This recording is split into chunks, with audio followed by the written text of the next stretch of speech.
Superfly. Elevate on in, come on. Time to ascend. Let's go. Superfly cipher, whole wisdom again. From beginning to end, it's all knowledge itself. Superfly cipher, high intentions of wealth. Alright, elevate on in, time to ascend. Let's go. Superfly cipher, whole wisdom again. Supreme frequency, and welcome to the beginning of becoming a better version of you. I'm modernizing the ancient sciences for soul tribes to create empires, here to inspire. Beloved, think higher. Feel that thunder of divinity, kinetic synergy. Enter into the temple of the soul you. Expose the ego. Now, feel that inner flow. Command the center. The Superfly cipher, uploading knowledge from the ethers.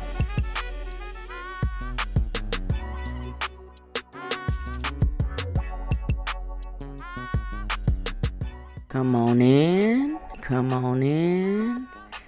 Come on in. All right. Now I've welcomed you. Come on in now. Shout out to Big Yellow on the beat for that awesome track that he produced. I have so many of his awesome music. If you are an artist, please make sure that you reach out. You can find him on Instagram, I believe SoundCloud. He's on a lot of different platforms. So shout out to Big Yellow. Also, welcome to you. And shout out to you for showing up for you today. I have to say shout out to our sponsors, the Madness brand. Thank you so much. Also, thank you to Onyx Divine Garden. I got my bracelet on today. Ooh, y'all ain't ready. All right, y'all make sure y'all go support. Okay. MP Entertainment, Malicious Pleasure Entertainment. Thank you so much for also being a sponsor. I know I'm talking fast, but I'm like, if you saw the title and you saw the description, you ready for this just as much as me. Now, first, let me say, I do want to give a trigger warning. And before I started recording, I asked myself, should I say this? And I said, yeah. Even though the topic is love, in specific, the terms and conditions, some of the things that I am going to delve into can definitely hit. And as I said before, when I am behind this mic, I'm healing from things. I'm growing. I'm becoming the better version of myself. And so I promised myself as I learn, I would lead by example. All right. With that being said, the title is The Terms and Conditions of Love. And as always, I like my little definitions and to say what words mean and all of that. So love is a noun and a verb, right? Not only does it describe a person, place, or thing, but it is also an action, okay? Those types of love, and I'm only going to go over 7 types of love. 7 types of love? What are you talking about? Some people know where I'm coming from. And I'm going to go over 7 types of love language because this is the noun and the verb. This is the description, the person, place, or thing. And also the action behind it.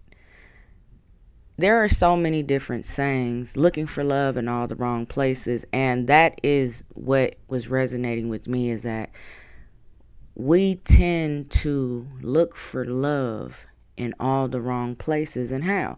Now, I don't want to get into childhood trauma and things like that. There's certain words that I am going to be very mindful about using.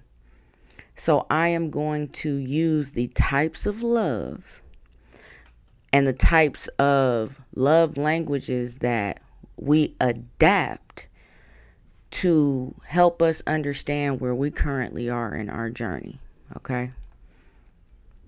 So let's start it off. So love in the aspect of the noun version, noun definition is feeling of love, romantic sexual attraction, affection, friendliness, the love of God, praise, okay? And then, let me scroll down because I'll be pulling my stuff up.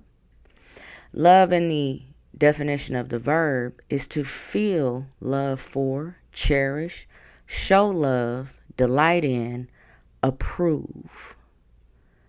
That's a very powerful word at the end, because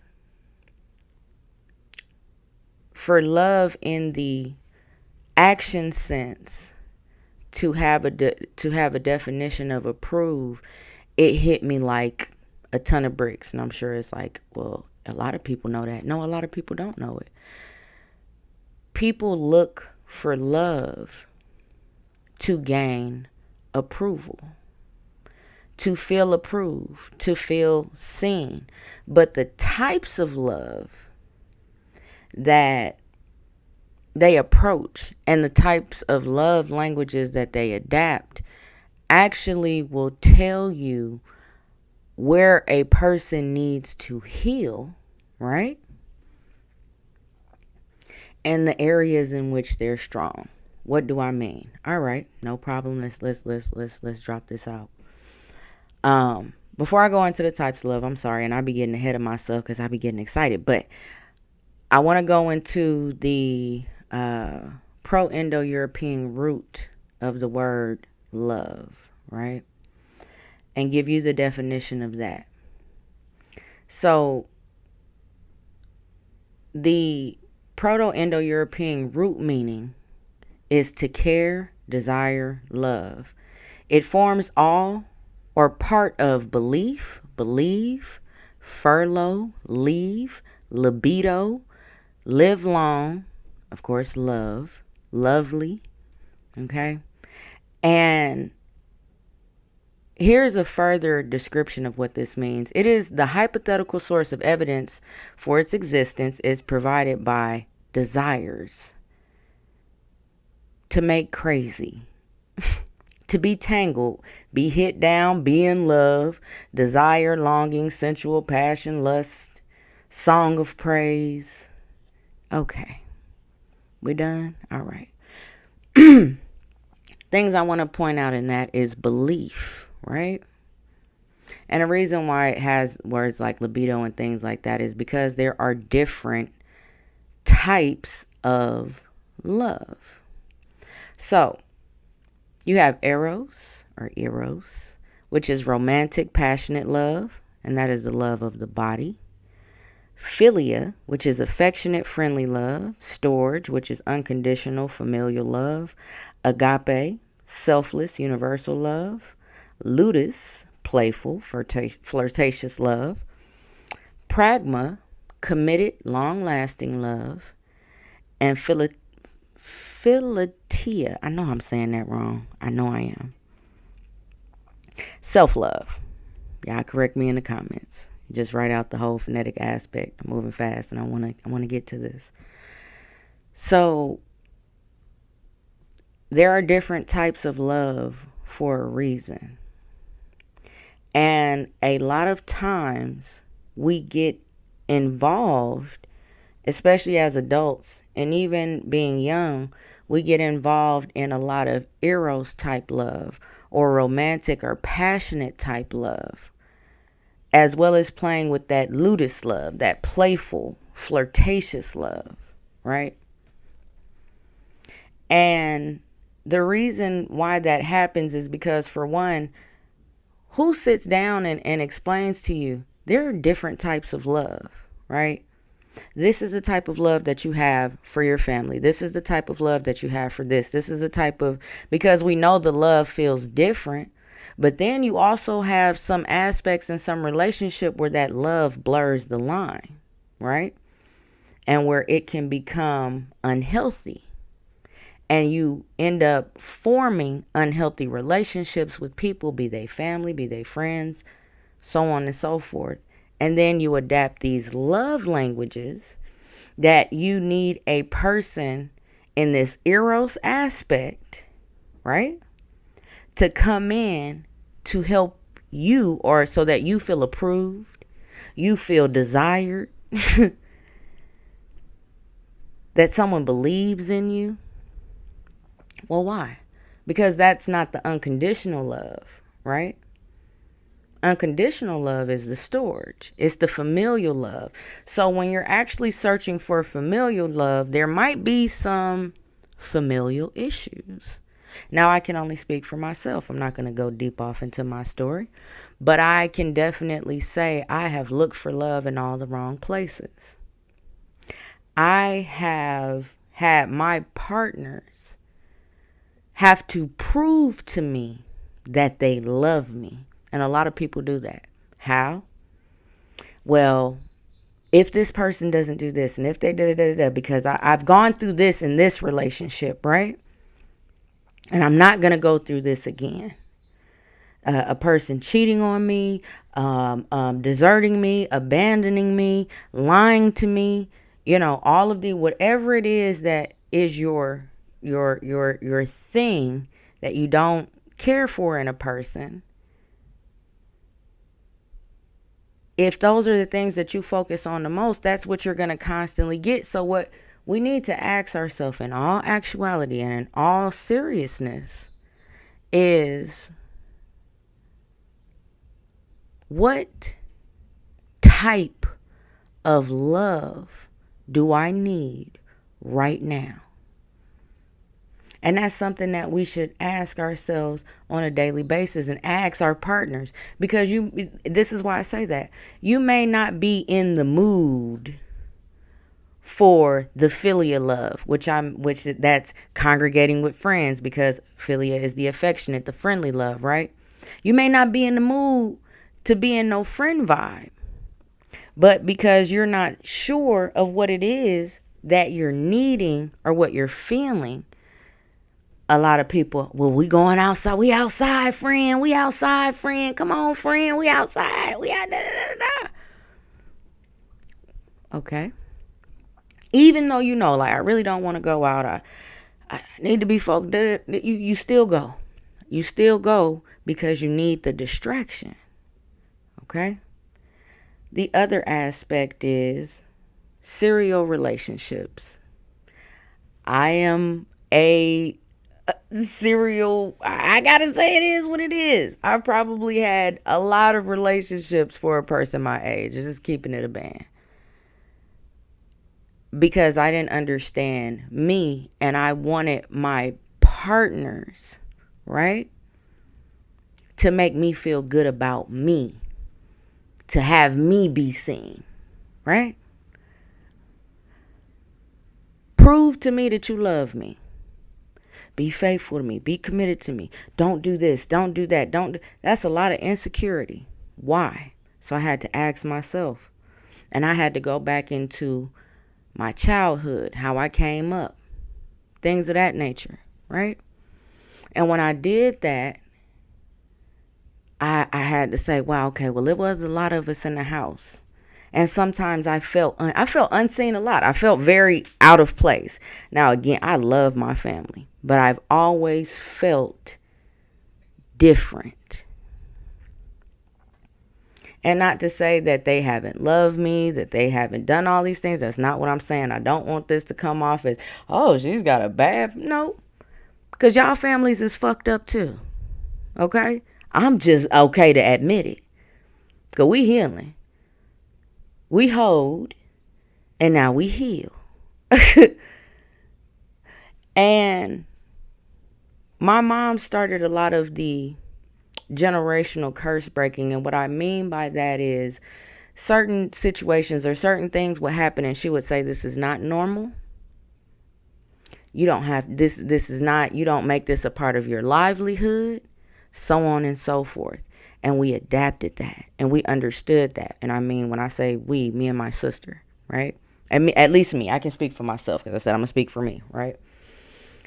And I've had difficult relationships with some family members of realizing when I got to a certain age and still not really getting past that point of me needing their approval, right? And that's what happens with a lot of us, with our parents, with our elders, with people that we look up to, that we don't want to disappoint, that we don't want them to feel like we're letting them down. But who we end up letting down is ourselves, because you have these parents, or you have these grandparents, or these elders, or these adults that are in your village, and they may see your potential and know this is another opportunity for somebody to get it right.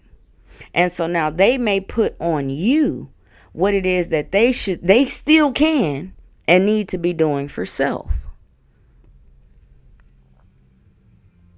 So this is not to say I have deep inbred issues. No, I don't. I've had a lot of realizations. I've had to realize how I have conditioned myself to put up walls, to be defensive, to put people through tests, you know what I mean? To have to do certain things and have to say certain things and act a certain way, because if I don't do this, or if they don't pass this test, and they don't go and cross the burning sands for me. Why? Because I did that for somebody. Because I sacrificed myself, and I had a martyrdom for myself, that now I need somebody else to come in and restore that bit of myself that I just I was loose with. So then I adapt love languages. Here are some different love languages.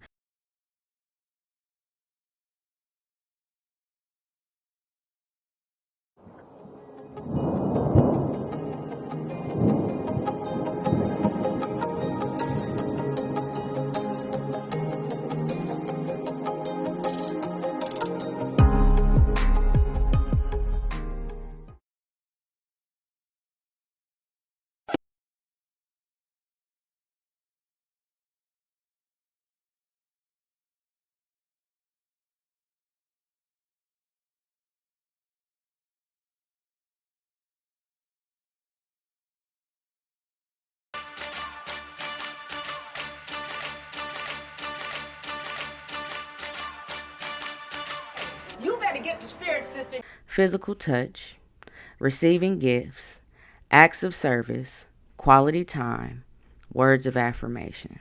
Now, it's not to say, let me be clear, it's not to say that you can't. I'm getting a daggone call. Hold on, I can edit that. Get off. All right. It's not to say that you can't have healthy love languages. It's not to say that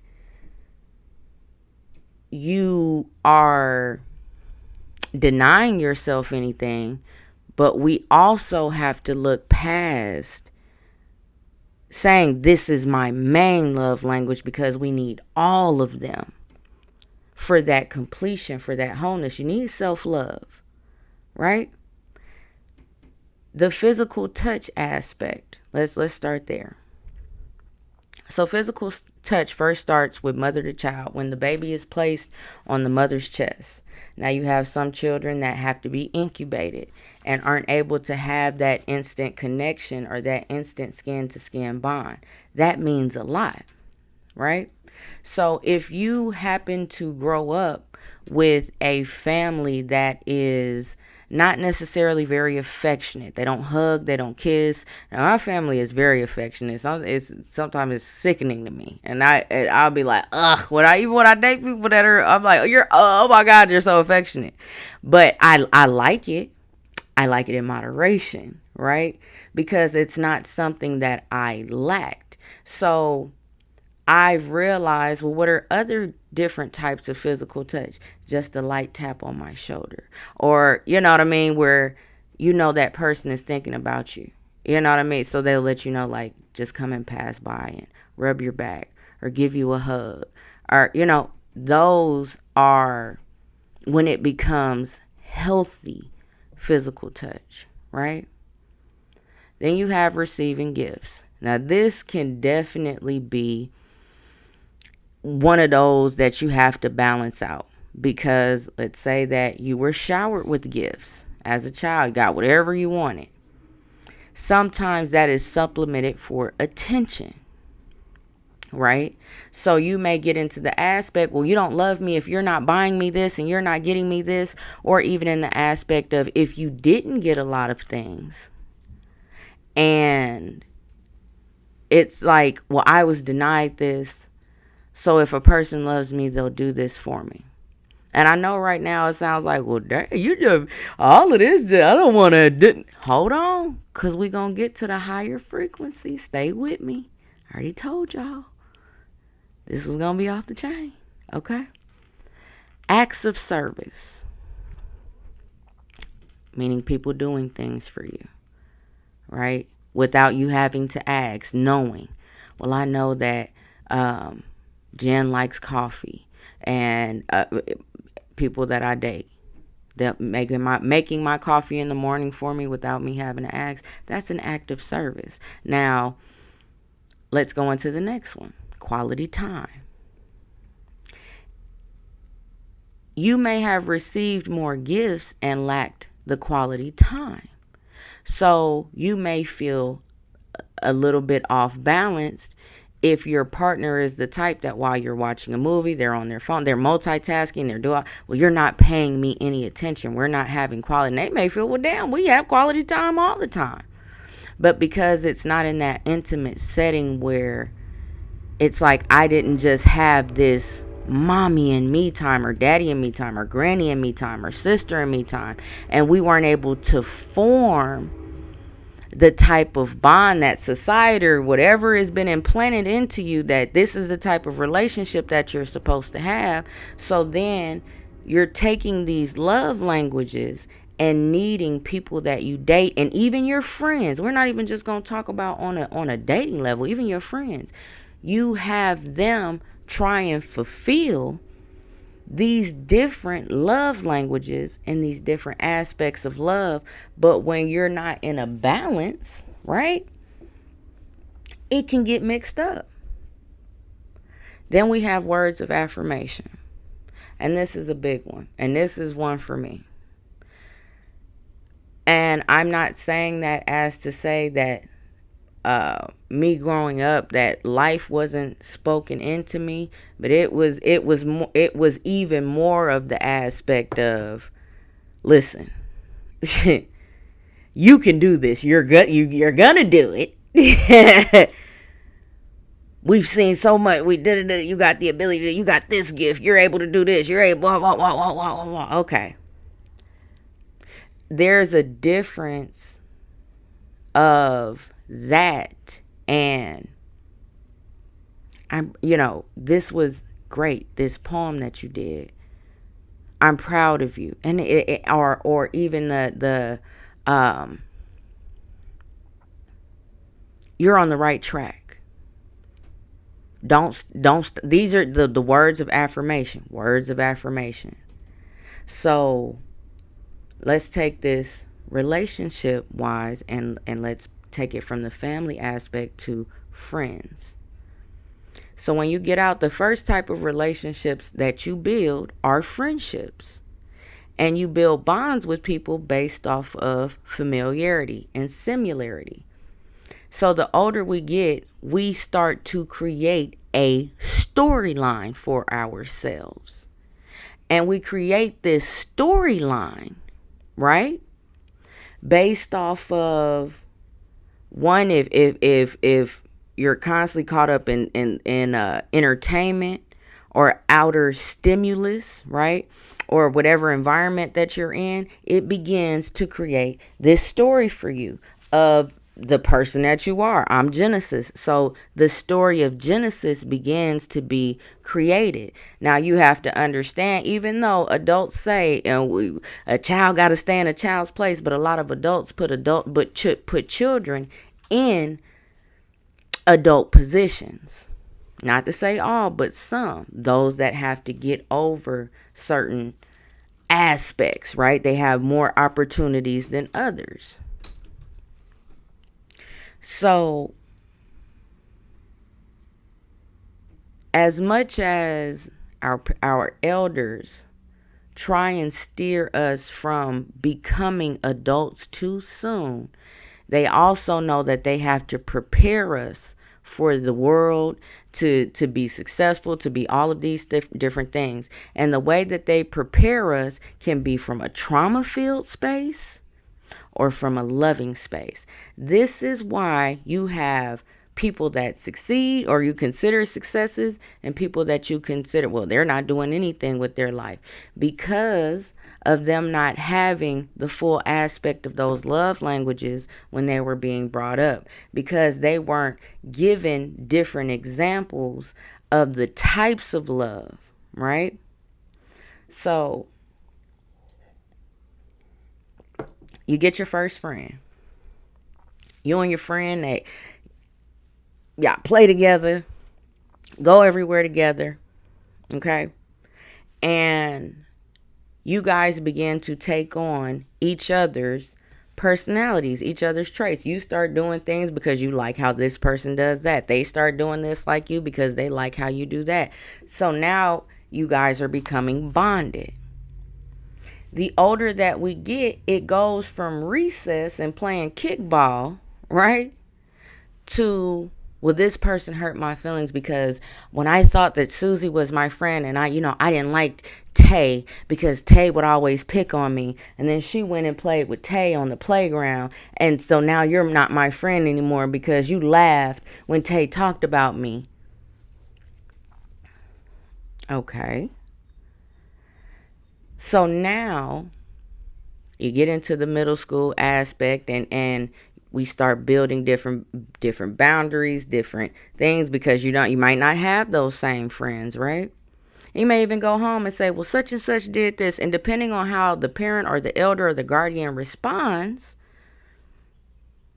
oh, you'll be all them folks ain't, but you're actually hurt, and they looking at you in third grade. But no, they are in the aspect of building relationships. So you need to sit down with that child and say, well, how did that make you feel? Why did that make you feel like that? What example of that have you seen? Did you like how that feel? Okay, well, maybe we can have a conversation.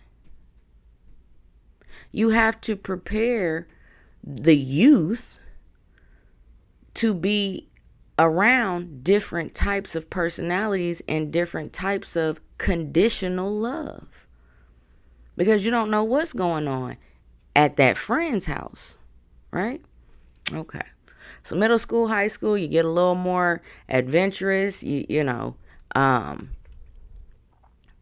and your eros or ludus begins to form, the flirty.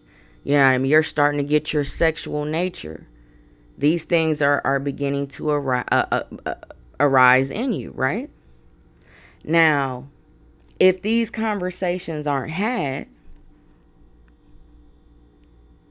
of not telling your child, well, you need the type of person that's going to take care of you, and you need the type of person that's going to make da-da-da-da-da, because you are creating a codependent person.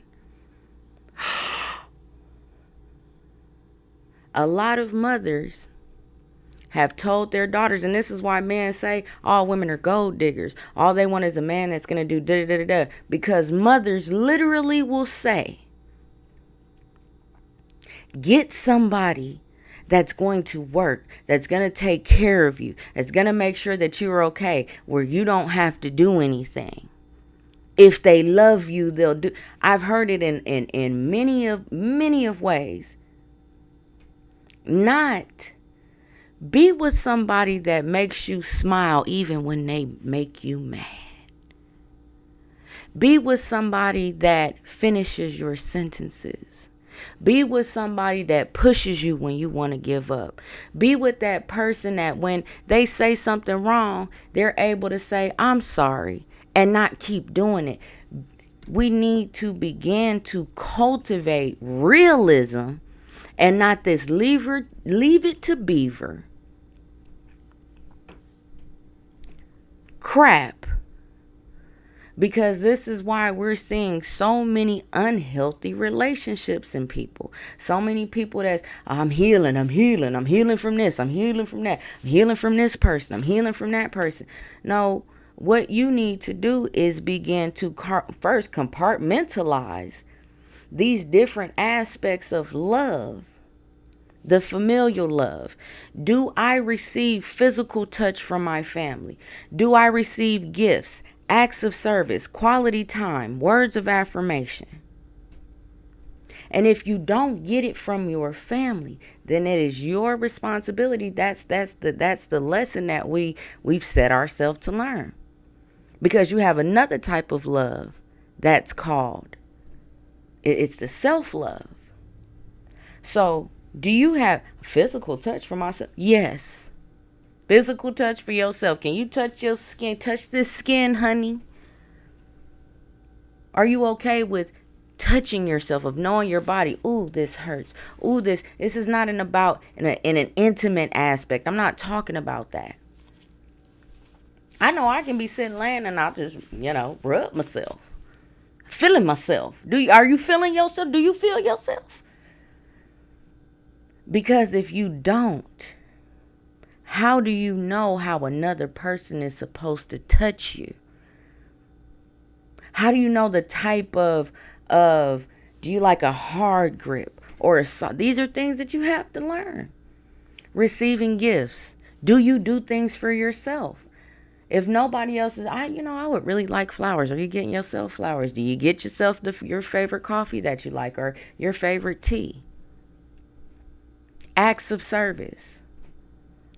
Instead of making things a task or a chore for yourself, I get to get up today and do these things for me. I get to put into my business. I get to make sure the lights in my home are still on. I have a home, right? Acts of service for yourself is knowing I need to take some time to myself. I have some things that I have to get together in my household. Be it having your oil changed, be it, making sure you're calling these are acts of service for yourself to make sure that wherever you are, you're comfortable, right? Words of affirmation. Do you speak life into yourself? Do you have a lot of self-doubt in your brain? See, when you have the lack of those words of affirmation for self and you need somebody else to constantly encourage you, that's tiring. That's draining. Damn, I got to be a cheerleader and a coach for you too?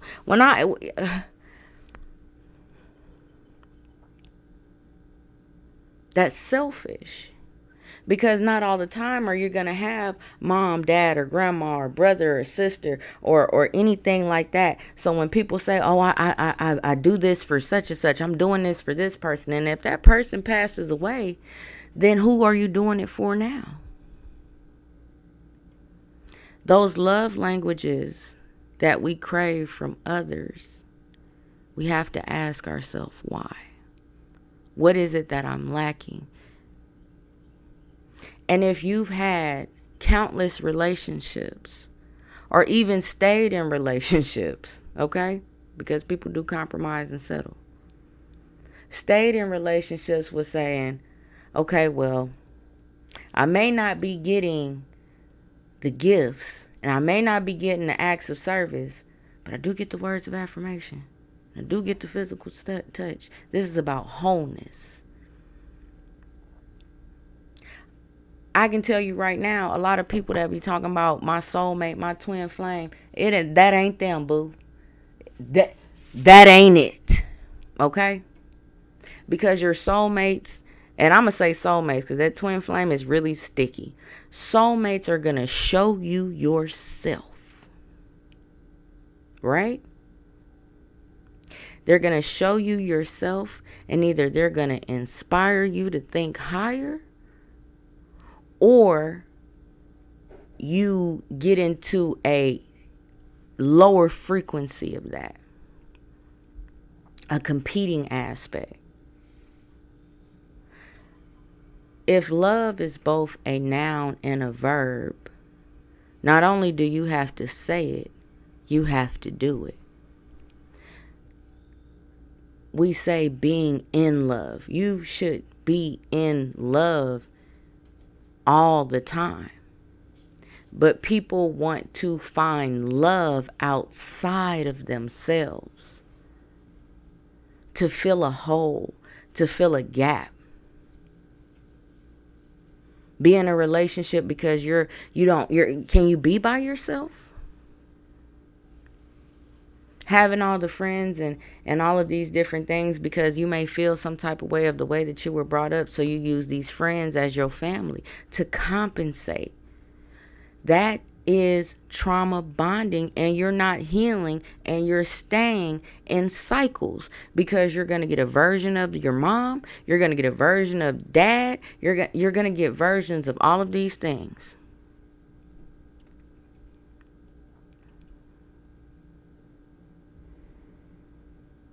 So people really have to ask themselves when it comes to that eros and that ludus love, what am I really looking for? What am I looking for? I've heard countless times, and when I've done it, I bet, you know what? I'm good on relationships. I'm focusing on me. Doing me. I'm going to grow. I'm going to da-da-da-da-da. When I stop looking and when I stop applying so much pressure in those places that I felt I lacked, it's overactive because there's a need and a want and a pulling on it so bad, is that you actually are getting it from a lot of different aspects. But because you're pulling from so many different sources, you're building okay, well, I got the acts of service from this person, and then I get gifts from this person, and I da-da-da-da. But that can be all in one being and in multiple beings. You can surround yourself with people that know how to fulfill the fullness of those things. Not just one, but all. Right? A lot of people talk about unconditional love and really miss the mark on what unconditional love really is. Unconditional love is, even if you're not around that person, you love them. Of course, you want the best for them. You want them to be on their square and things like that. But also recognizing when you have outgrown the situation and you've learned the lesson and you've received the seasons that you've needed to with that person. We form attachments of not wanting to let things go because we've come up in a society that says the more you have, the better that you are. So if you have a lot of friends and you have all of these different possessions, it makes you a better person, and that is not true. So we hold on to relationships that we need to let go. We hold on even to items, you know what I mean? Because it holds it's these talismans. Old clothes, old shoes. Now, photographs and stuff like that, I understand, but understand as well that holds a lot of power as well.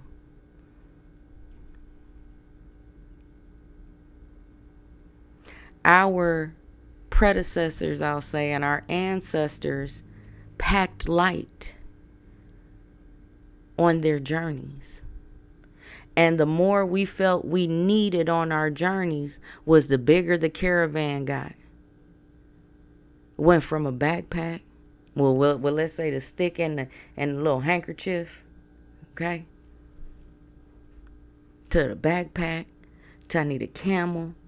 Now I need a vehicle with wheels to help me lug all of this shit from one place to another. And then I'm going to set it up in a different environment. Listen to this. I'm in a new place, but I'm taking my old things with me.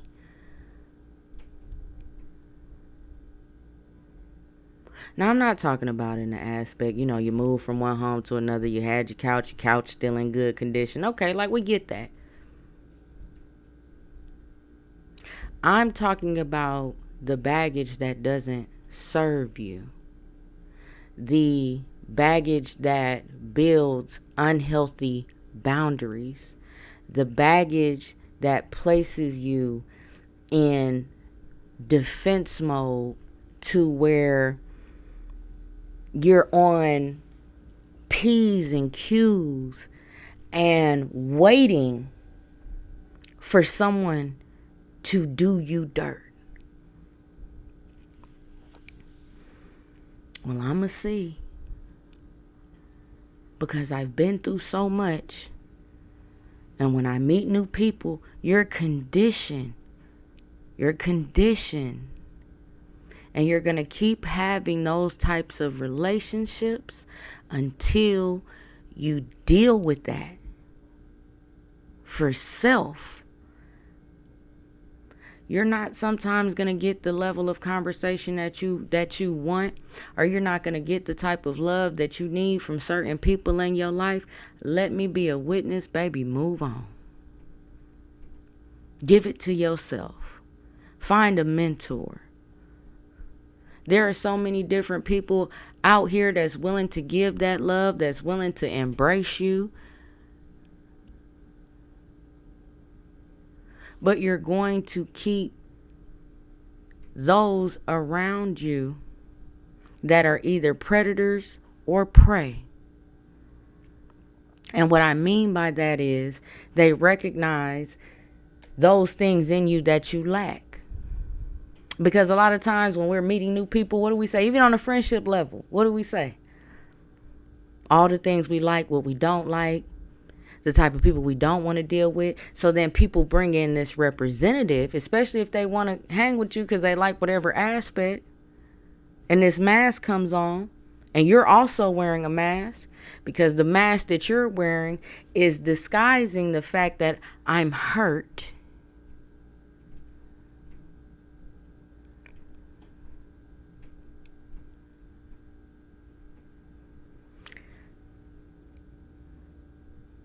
We're going to take a commercial break because I have been ranting for a while. And when we come back, we will talk a little bit more about the terms and conditions of love. Y'all enjoy these messages from our awesome sponsors.